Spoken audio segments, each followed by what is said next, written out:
Here we go. I just finished my dive, so I am getting ready now to jump back into the water for a snorkel and wait while there's like a couple other divers still underwater for them to come up. I just want to put a disclaimer that the water is actually this blue, and I did not put any enhancements to make the color more blue. This is just how pretty the ocean actually is. This here is Niihau, which is an island right off of Kauai, Hawaii. So it's like the furthest away from the big island, but it's a very small island called Niihau.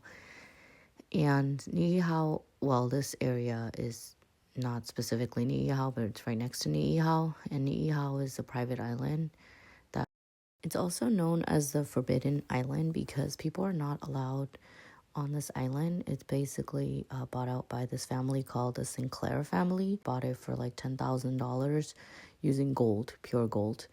And it has been passed down to like their descendants. If you see that orange thing floating around me, it's basically like the safety cone that you see on the roads. It allows the boats to know that there are divers down below at the depths. Just because if the boats are parking right by the divers, you want to make sure that the divers, if they end up coming up to the surface, they don't get caught up in the propellers or something, because it's very, very dangerous. So those orange floaties also let the divers or the people on the boat know that, hey, this is where the divers are, because it's really hard to see people with their little tiny little heads in this big ocean. Having this ensures that people don't get lost in the ocean, or if you are lost, you get found. The Sinclair family preserved the Hawaiian culture, and so the people that live there, it's only about like 84 people of some Hawaiian tribe, and they only speak Hawaiian language, and they have their old ways of life. So it's there to protect the people that live there. And so people aren't really allowed on that island. We're just right next to this island, because the island is basically surrounded by the vast ocean, the Pacific Ocean. And so you were allowed in the water, but it's very limited number of boats, I think, that are allowed to travel here. And our boat ride was maybe an hour to get here. But yeah, we're allowed to dive and swim and snorkel here, but we're not allowed to land or, visit the island itself.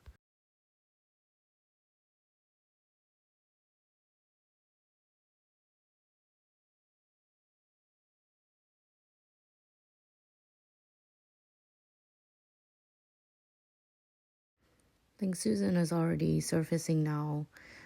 She's probably had her fill, or she's already used up enough of her air. So she has surfaced, and she'll have to make her way to the boat. As I continue to snorkel, and you can see that big rock formation down there. It is just quite incredible. There's a lot of corals and fish that are just hanging out down there. And actually, our certificate, I think most of us are advanced divers, but our certificate allows us to go up to 100 feet. But the deeper you go, the more air you breathe.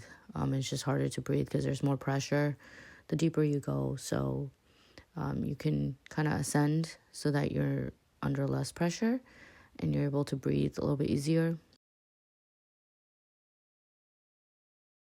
We're about to see a surprise guest in just a minute.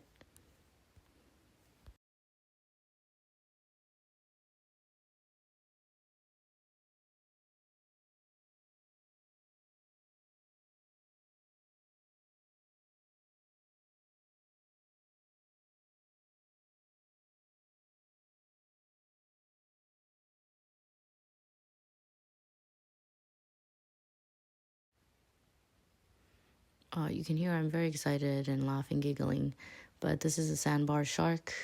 It's so exciting to see a shark, and this is my first time seeing a shark. And she is just here to, they're just curious, and they're just seeing what we're up to. I already saw them while diving down at the depths, but I guess they just reappeared. They're just very curious creatures and so adorable. Like, we saw the eyes and everything. They're not dangerous. I mean, you just keep your distance, but they can't eat you. But you know, they're just curious babies, and it's really adorable. They are just as curious about us as we are about them, and they don't really bother us. You can see I'm at the surface, but down below me, actually, the ocean floor goes all the way down to 300 feet, just about 300 feet. And it is just quite incredible, actually, because you can see, well, you can't really see everything all the way down until you get further down, but things just start to appear and disappear. And it's quite interesting. The dive site is called Neon Cave at Niihau.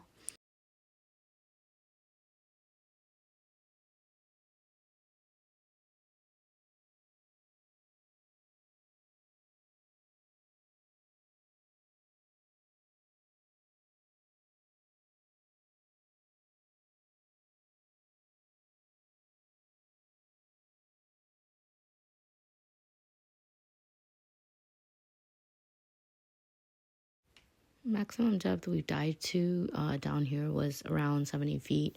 I think all the dives we did about 70 feet, 74 feet was like around the maximum depth. But it was an incredible dive. And then just seeing it from the surface is also quite incredible.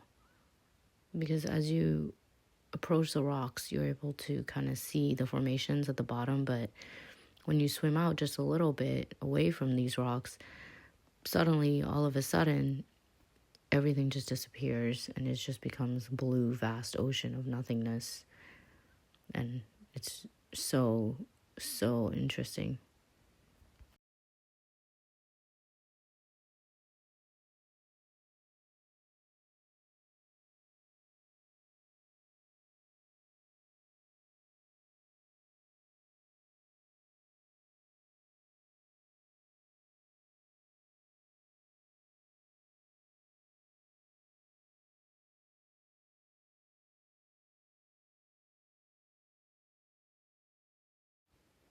And one cool way to check for divers is also those bubbles.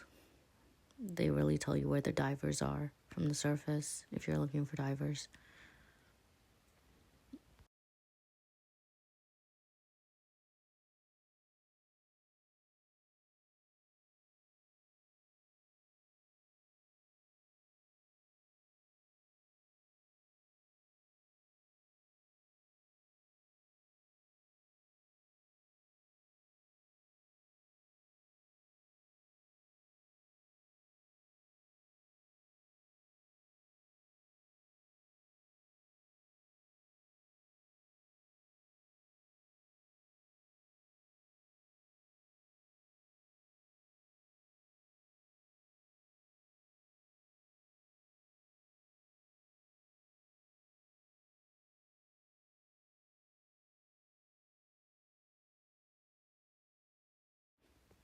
That is Jack and Jess at the bottom of the ocean there.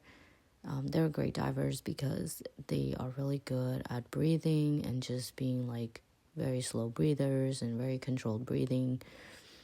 You have to breathe slow, take in like deep inhales and deep exhales and kind of like conserve your air. Whereas, you know, I actually do yoga outside of on land, but it's just quite a different experience for me when I get underwater because there's just so many new things and new emotions that come up, and it's just so exciting. And I giggle, I laugh, I'm excited. And I just burn through my air so quickly, honestly. Like, if I'm there for 40 minutes, these guys are there for like an hour or so. You can just see like the difference in, you know, how much they're conserving their air. It allows them to stay underwater longer, and eventually I hope to do the same and try not to get too excited when I go down. But, you know, it's just like, look at this place. It's incredible. How could you not get excited about this, you know? So you have to just keep calm and keep your composure and just, enjoy it without getting overly excited.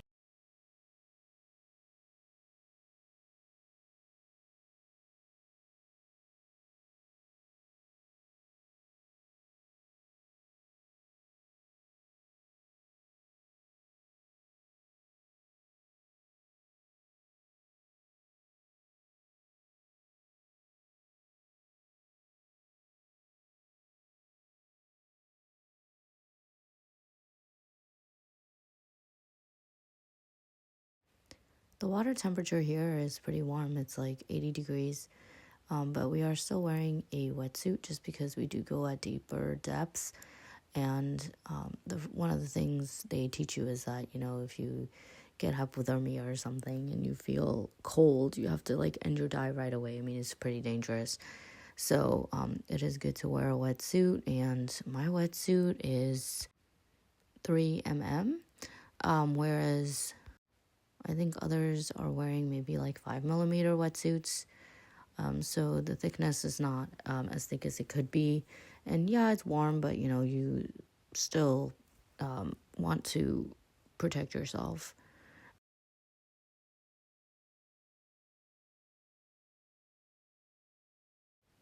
At this point, the guys on the boat are telling me that they're screaming out to me that there's dolphins nearby roaming around the boat. And that day we actually saw a bunch of like spinner dolphins. There were bottlenose dolphins as well, I believe. And it was so exciting to see them from the boat. But I really wanted to swim with the dolphins. And I think they're fearful of people because they love the boats and the wake from the boat and the waves that, was making. They were having so much fun. There were so many of them. And Jack was telling us that I think that's the most dolphins he's seen. And he's had a lot of experiences with dolphins and swimming with dolphins. But anyway, I really wanted to hang out with some of the dolphins. But yeah, they're pretty shy. And so by the time I got to the boat or the surrounding area, they were like nowhere to be seen. Not even a hint of where they might have been. But we did have another interesting guest show up later, which you'll see in a different video that if you watch, you'll be able to see.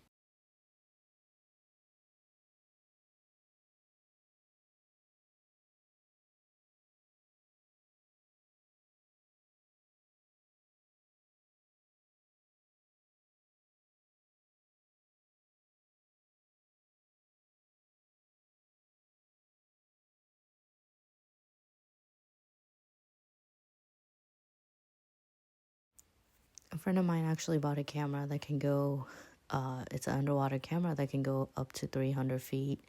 You don't need a person to go down there. You just like throw the camera down. And it's supposed to be able to film up to 300 feet. So I'd love to like try that camera out and see what we could capture on that.